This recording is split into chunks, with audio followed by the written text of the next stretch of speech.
Au nom du Seigneur Jésus-Christ qui a sauvé le monde par sa croix. Amen. Chers frères et sœurs, nous allons suivre un élément du coach Simon qui attaque la religion, qui attaque les religieux, soit disant qu'ils attendent le retour du Seigneur Jésus-Christ, qu'ils attendent que le Seigneur Jésus-Christ vienne les sauver de leur pauvreté. Puis c'est le coach des gens, aide des gens dans le développement personnel. Le coach, voilà, est un coach en développement personnel. Voilà. Donc, selon lui, l'attente du Seigneur Jésus-Christ est matérielle et que les religieux et ceux qui vont à l'église attendent que le Seigneur Jésus-Christ vienne leur donner le matériel pour leur vie sur la terre. Voilà. Personnellement, bon, je n'ai rien contre le coach Simon. Voilà. Et il est un intellectuel, il guide les jeunes. Voilà. Il a souvent de bons conseils, mais ce ne sont pas tous les, même si ce ne sont pas tous ses conseils qui sont bons. Voilà. Il a de bons conseils, il guide les jeunes. Voilà. Et il est très intelligent. Il est quelqu'un qui est un combattant dans la vie et qui peut servir de repère pour les jeunes. Voilà. Cependant, il y a des terrains dans le monde intellectuel sur lesquels il ne faut pas s'aventurer sans être sûr de soi-même. Voilà. Sans avoir les connaissances rationnelles de la situation. Voilà. Allons-y, sans trop tarder, suivre la vidéo. S'en fout éperdument de ton titre. Que tu aies été nommé ou pas, il s'en fout. Tout ce que lui veut que tu fasses, c'est de t'adapter, c'est d'apprendre. Apprends à investir ton argent, apprends à adapter, apprends à renouveler ta connaissance. Unlearn to learn. Ça, c'est du John C. Maxwell. Il faut désapprendre pour apprendre. C'est ce que le 21e siècle me charge de te dire. Sans quoi, I'm sorry. Donc, c'est un siècle de bonheur, de voyage, d'amour, de prospérité, de liberté financière. Un siècle de combativité, un siècle de partage. Mais encore faut-il être dans le bateau pour profiter. Donc, chers églizards, chères personnes qui pensaient que l'Apocalypse là, c'est l'heure de la fin du monde, je suis désolé. Celui qui t'a dit que le monde va finir, il va finir avant la fin du monde. J'ai entendu plusieurs personnes parler de la fin du monde, mais ils sont allés au cimetière avec les enterrés. Mais c'est lui qui prêchait la fin du monde. Mais il est fini avant la fin du monde. Combien de gens vous ont dit que le monde va finir et qu'il est fini avant la fin du monde? Ils sont nombreux, non? Combien de gens vous ont dit que Jésus va venir et lui il est parti avant l'arrivée de Jésus? Ils sont combien? Ils vous ont dit de vous asseoir, de ne rien faire, que Jésus arrive. Pendant que tu attends Jésus, celui qui t'a dit que Jésus vient là, Jésus même l'a dit, toi-même viens. Moi-même j'ai besoin de toi. Voilà. Il vous a dit d'attendre Jésus, vous étiez en train d'attendre. Et Jésus l'a dit, bon, toi-même tu as dit à tous ces gens-là de matin, moi-même je te veux. Et vous vous levez le matin, c'est-à-dire à mourir, alors il est mort, et vous l'enterrez. Et l'autre personne vient vous dire que Jésus arrive. Donc ça fait rire, hein? Donc je suis en train de vous dire, d'apprendre après de votre vie est précieuse. Il n'y a rien de plus précieux que ta vie. You got to work hard, wake your mind and serve people and be calm. Et tu dois être calme. I love you. Africa is the future. Chers frères et sœurs, méfions-nous de certains conseils des coachs. Pour ne pas dire, méfions-nous des coachs, ceux qui nous coachent en ligne, et ceux qui nous donnent des conseils qui font des vidéos pour donner des conseils et consorts, il faut vous méfier d'eux parce qu'ils ne sont pas omniscients et ils ne sont pas non plus Dieu en ce que je sache. Voilà. Donc, il faut savoir que ce ne sont pas tous leurs conseils qui sont bons. Voilà. Parce que jusqu'à preuve du contraire, il y aura toujours dans le monde intellectuel des connaissances que eux-mêmes ils ignoreront jusqu'à leur mort. Et si vous comprenez. Mais je ne suis pas en train de dire que de ne pas suivre les coachs, de ne pas les écouter du tout, non. Ils ont de bons conseils parfois, voilà, souvent même qui vous aident dans la vie, mais dans leurs conseils, il y en a de très mauvais, souvent même qui constituent même le fil conducteur de votre vie. Donc, il faut faire très attention. Voilà. Et vous avez suivi la religion, ce que le coach Simon est en train de dire sur la vie et sur la religion. Vous voyez. Pourtant, ce sont des choses qu'ils ne maîtrisent pas.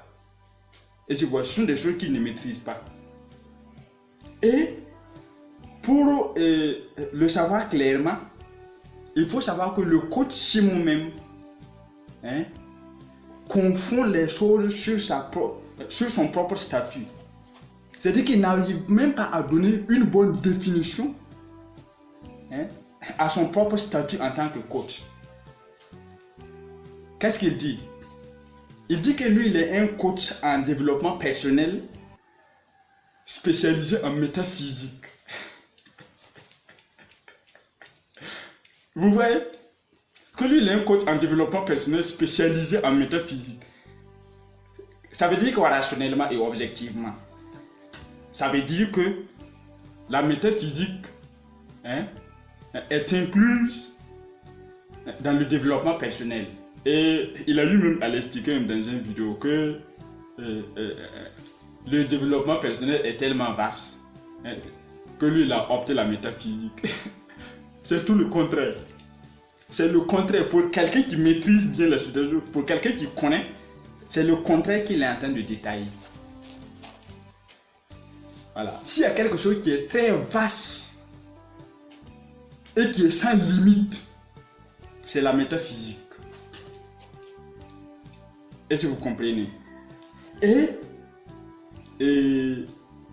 s'il y a quelque chose qui est inclus dans l'autre ici, c'est le développement personnel qui est inclus dans la métaphysique.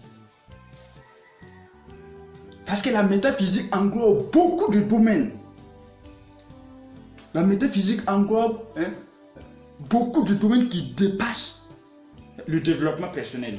Le développement personnel, c'est quoi aussi? Le développement personnel, c'est comment construire sa personnalité, comment développer sa potentialité pour être à l'aise dans la société, tout simplement. Voilà, dans l'entrepreneuriat, entreprendre, et corriger les erreurs de sa personnalité et s'épanouir tout simplement. Voilà le développement personnel. Pourtant, la métaphysique, c'est pas du jeu. On ne s'assoit pas pour dire tout simplement qu'on explique la métaphysique comme ça. Non, non. Est-ce que vous voyez? La métaphysique englobe l'astrologie. La métaphysique englobe l'astronomie. Voilà. L'astronomie est différente de l'astrologie. La métaphysique englobe la philosophie, la psychologie, la sociologie, la religion, et même la technologie. Si on s'en tient à la définition de la métaphysique, puisque voilà, la métaphysique traite des phénomènes supramatériels, c'est-à-dire que des phénomènes pas de la matérialité. Voilà. La métaphysique traite des phénomènes supramatériels, c'est-à-dire au-delà de la matière. Voilà. Si vous prenez par exemple les ondes sont supramatérielles. Voilà. Ce sont des choses qu'on ne peut pas manipuler à travers nos 5 sens. Je vois. Donc, la technologie même est incluse dans la métaphysique. Je vois. Mais ce n'est pas du point de vue matériel, ce n'est pas du point de vue technique. Ce n'est pas du point de vue technique comme développer une entreprise technologique, non. Donc vous voyez que le coach Simon est irrationnel, le coach Simon n'est pas objectif. Bon, peut-être qu'il n'a pas les connaissances nécessaires pour l'être. Il n'a pas les connaissances nécessaires pour être rationnel dans ce qu'il dit. Bon, dans la définition même de son propre statut même d'abord. Et il veut s'aventurer sur le terrain de Dieu et de la religion. Vous voyez? Vous voyez? Et si on va examiner même l'ensemble de tous ces concepts, on va trouver des choses qui ne sont pas toujours rationnelles. Et des choses même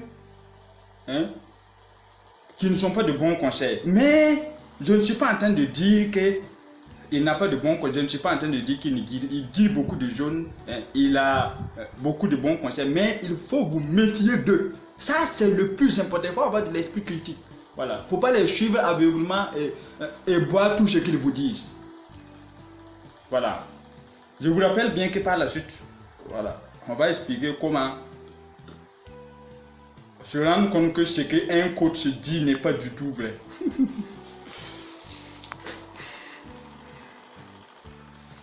Voilà. Cela dit, entamons le sujet principal qui est le retour du Seigneur Jésus-Christ, dont le coach Simon veut faire comprendre que lui, il comprend ce que la Bible veut dire sur le retour du Seigneur Jésus-Christ. Et que ce sont les chrétiens qui sont en erreur, vous voyez? Ou bien, bon, il veut dire tout simplement que non, la religion c'est inutile et c'est futile. C'est-à-dire que c'est une perte du temps, c'est une absurdité. Est-ce que c'est vrai? Nous allons même faire produire une vidéo où nous allons expliquer à travers 5 approches l'existence de Dieu, avec confirmation. Voilà. Nous allons démontrer avec confirmation l'existence de Dieu. C'est-à-dire que à travers cette vidéo, vous n'aurez plus d'excuses pour ne pas croire. Vous n'aurez plus de prétexte pour ne pas croire en Dieu encore. Voilà. Ça ne sera pas possible en tout cas. Voilà. On va faire la vidéo. Allons-y en Matthieu 10, verset 13. Matthieu 10, verset 13 dit clairement que quand on vous persécutera dans une ville, fuyez dans une autre. Je vous le dis en vérité, vous n'aurez pas achevé de parcourir les villes d'Israël que le Fils de l'homme sera venu. Ça veut dire quoi exactement? Voilà. Ça veut dire qu'il s'adressait à ses disciples et il dit à ses disciples que non, ses disciples n'ont pas fini de parcourir les villes d'Israël que lui serait venu. Et si vous voyez, au moment où il était en train d'expliquer aux disciples son retour, ça veut dire que son retour là, ce n'est pas matériel. C'est-à-dire que quand quelqu'un meurt, c'est le retour du Seigneur Jésus. Le Seigneur Jésus qui ne va jamais revenir physiquement encore. Il a déjà été physiquement. Vous l'avez crucifié. Vous pensez qu'il va revenir physiquement encore pour recommencer à vivre? Ça, c'est quelles absurdités. Le retour du Seigneur Jésus-Christ n'est pas physique. Et le retour du Seigneur Jésus-Christ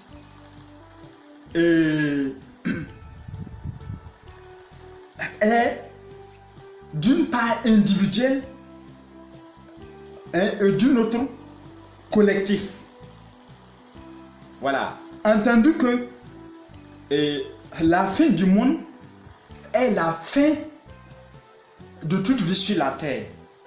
Mais quand par exemple vous mourrez, c'est la fin de votre vie sur la terre aussi. Donc, ça veut dire que c'est le retour du Seigneur Jésus-Christ pour vous. Puisque c'est lui qui va juger tous les vivants et les morts. Voilà. C'est lui qui va juger tout le monde. Donc, ça veut dire que quand la fin du monde va arriver, la vie va cesser. Et quand quelqu'un meurt aussi, sa vie cesse. Donc, c'est individuel. Et il l'explique clairement même. Il l'explique clairement. Ouais. Il dit dans Marc que il y aura beaucoup de tribulations, hein, mais la parole de Dieu va se répandre partout dans le monde entier avant qu'il n'arrive. C'est-à-dire quoi? Ça, c'est le côté universel de son retour là.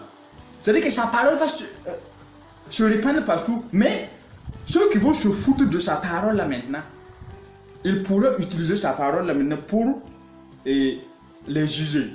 Puisque c'est sa parole qui va juger les vivants et les morts. Il dit clairement dans Jean 12, verset 48, non, que celui qui rejette ma parole a déjà son juge. La parole que j'ai annoncée, c'est elle qui le jugera au dernier jour. Vous voyez? C'est-à-dire que si tu rejettes ça parce que tu te crois intelligent, hein, tu te crois coach, métaphysicien, sans comprendre la situation, sans examiner la situation en profondeur, ça va te coûter très cher. Voilà. Et ce que nous sommes en train de dire là, ce n'est pas une simple vidéo sur Internet ou bien sur Facebook. Si quelqu'un peut nous dire le contraire, si le coach Simon même peut nous prouver le contraire de ce que je suis en train de dire ici, qu'il me convoque sur une plateau télé. On va en discuter face à face. Et vous verrez clairement que ce sont des absurdités. Ce sont des absurdités. Il faut vous méfier. Il faut vous méfier des coachs. Est-ce que vous comprenez? Dans Marc 13, verset 30, il dit, je vous le dis en vérité, cette génération ne passera point que tout cela n'arrive. Ça veut dire quoi? En racontant les événements, les tribulations, et tout ce qui va arriver au monde avant son retour. Et il dit à la génération de son époque que la génération ne passera pas sans que cela n'arrive. Ça veut dire qu'il s'adressait à la génération de son époque. Et que la génération de son époque va vivre les tribulations et subir son retour. Est-ce que vous voyez? Ce qui veut dire que le retour du Seigneur Jésus-Christ, ce n'est pas matériel. Le retour du Seigneur Jésus-Christ, ce n'est pas pour venir revivre sur la terre. Le retour du Seigneur Jésus-Christ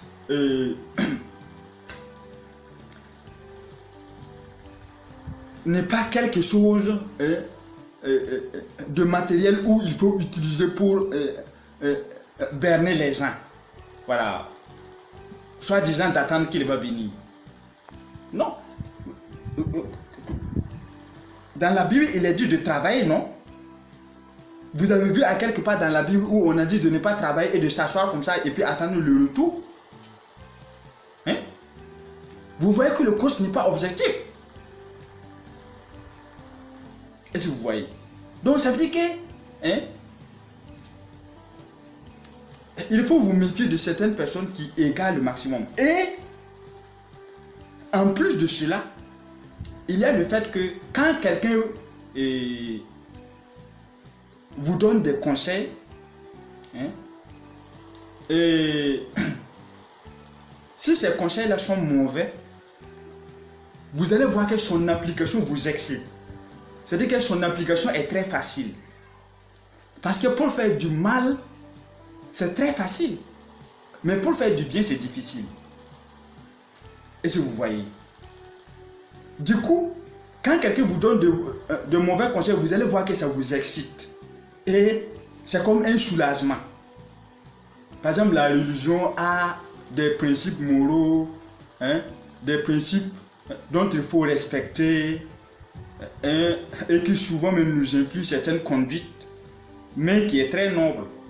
Mais quand quelqu'un vient nous dire que non, les églizards attendent le retour de Seigneur Jésus-Christ, hein, un lien de la religion, toi qui suis ces conseils-là, tu te sens soulagé parce que tu ne vas plus suivre les principes de la religion.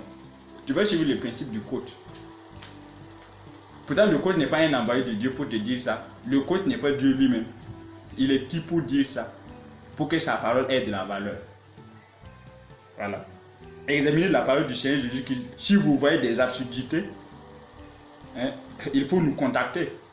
Je vais mettre mon numéro WhatsApp. Vous allez me dire que voilà des paroles absurdes et on va en discuter pour voir s'il y a des absurdités dans la parole du Seigneur Jésus-Christ. Ça veut dire que ce n'est pas n'importe qui. Voilà. Donc ne suivez pas n'importe qui. Ne suivez pas n'importe qui. Quand par exemple quelqu'un te dit, hein, il faut travailler, il ne faut pas dormir. Voilà. Ne sois pas paresseux. Les paresseux ne peuvent jamais réussir dans la vie. C'est-à-dire que c'est très difficile.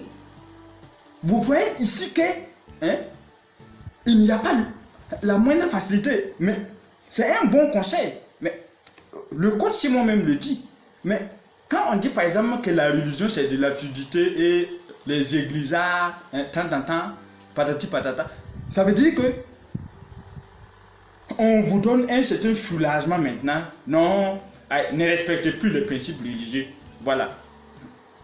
Et c'est tout. Vous voyez que c'est très facile. Donc, il faut savoir repérer un mauvais conseil d'un bon conseil. Un mauvais conseil, hein, est facile, ça donne de l'excitation, ça donne du soulagement. Mais un bon conseil est toujours difficile et très dur. Voilà. Mais je ne sais pas, le coach Simon même, je ne sais pas il est de quelle religion. Je ne sais pas il est de quelle religion, ou bien il est de quelle spiritualité, ou bien il est athée. Étant donné que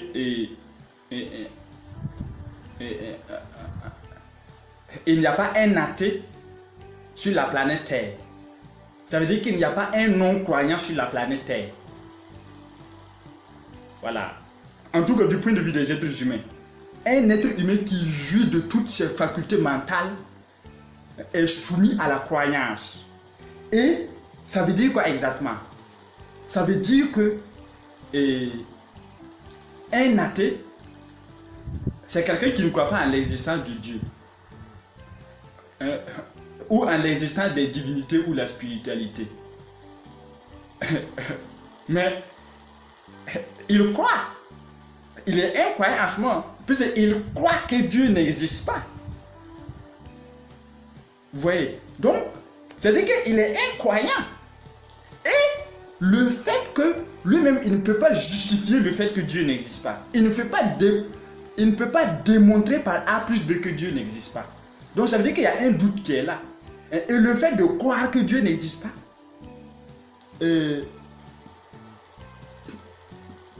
c'est quelque chose qui va t'amener à te donner des idées et des pensées, à te munir des arguments, hein, et de l'énergie pour pouvoir toujours rester dans la même dynamique de croire que Dieu n'existe pas. Vu qu'il y a beaucoup de personnes qui croient que Dieu existe. C'est ça l'influence. Comme il y a beaucoup de monde qui croit que Dieu existe, toi, ça crée un doute permanemment en toi. Et il faut que toi, tu crées des circonstances pour pouvoir contrer ça. Du coup, tu crois que Dieu n'existe pas. Donc, tu es dans une croyance. Donc, il n'y a pas de non-croyant. À moins que quelqu'un qui peut être un non-croyant, c'est quelqu'un qui peut démontrer par A plus B, avec la certitude absolue que Dieu n'existe pas effectivement. Là, on peut dire qu'il est un non-croyant. Mais du moment où tu ne peux pas le faire, tu es incroyant. Tu crois que Dieu n'existe pas. Donc, tu es incroyant. Il n'y a pas de non-croyant. Et scientifiquement, il est démontré que quand quelqu'un ne croit pas en l'existence de Dieu, il est irrationnel. C'est-à-dire que soit, bon, il n'a pas assez de connaissances voilà, il n'est pas bien instruit, soit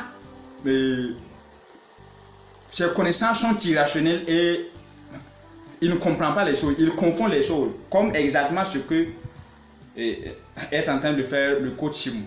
Voilà, étant donné que il n'a même pas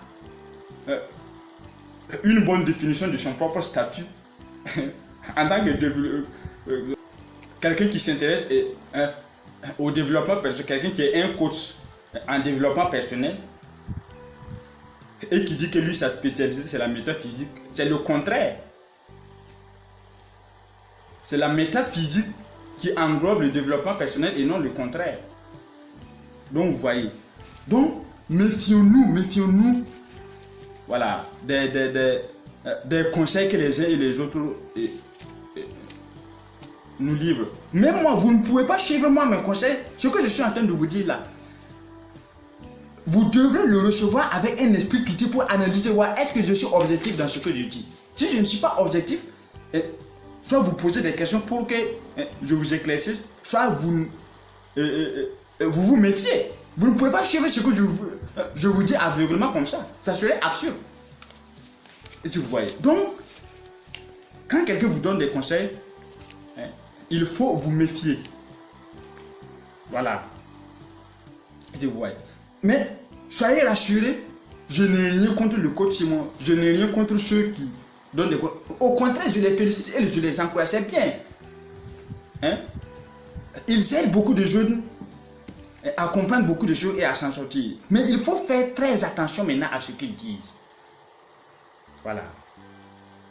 Donc, chers frères et sœurs, il faut vous méfier de ce que les coachs disent. Il faut vous méfier de ce que ceux qui font des vidéos pour donner des conseils et consorts disent. Voilà. Et il faut avoir de l'esprit critique. Voilà. L'esprit critique. Et pour savoir qu'un conseil est mauvais, il faut voir est-ce que le conseil ne discrimine pas une partie des gens. Et je vous voyez. Voilà. Par exemple, en disant que les églizards attendent le retour de Jésus-Christ. C'est-à-dire que le conseil, ce conseil discrimine déjà les religieux. Voilà. Déjà, quand c'est comme ça, il faut vous méfier. Et je vous voyez. Quand, par exemple, le coach Simon me dit que non, que l'école fait perdre du temps. Et je vous voyez. Ça veut dire que ça discrimine déjà des écoliers. Bon, en vue de, en tout cas, ça discrimine. Donc, quand quelqu'un dit quelque chose, si vous voyez que ce qu'il dit discrimine une partie des gens, il n'est pas objectif. Mais pour savoir que son conseil est bon, vous allez voir qu'il sera pragmatique et il va vous dire que ce n'est pas tout le monde qui est concerné. Et il va vous expliquer ceux qui sont concernés. Ça, en ce moment, le conseil est pratique, pragmatique, objectif et rationnel. Voilà. Mais malgré tout, il faut avoir de l'esprit critique. Voilà. Donc, chers frères et sœurs, voilà comment on peut découvrir quand quelqu'un vous donne de mauvais conseils ou bien de bons conseils. Voilà. Sur ce, je vous remercie et abonnez-vous pour suivre toutes nos autres vidéos parce qu'on va faire plein de vidéos pour expliquer beaucoup de choses intellectuelles. Voilà. Et nous le disons, s'il y a quelqu'un qui n'est pas d'accord avec ce que nous disons, il y a toujours le numéro WhatsApp, vous pouvez nous contacter. Si vous voulez qu'on vienne sur un plateau télé pour vous expliquer, pour débattre, pour que vous sachiez que c'est la vérité aussi, c'est possible, nous sommes disponibles. Voilà. Sur ce, je vous remercie et que Dieu vous bénisse. Gloire au Seigneur Jésus-Christ qui a sauvé le monde par sa croix.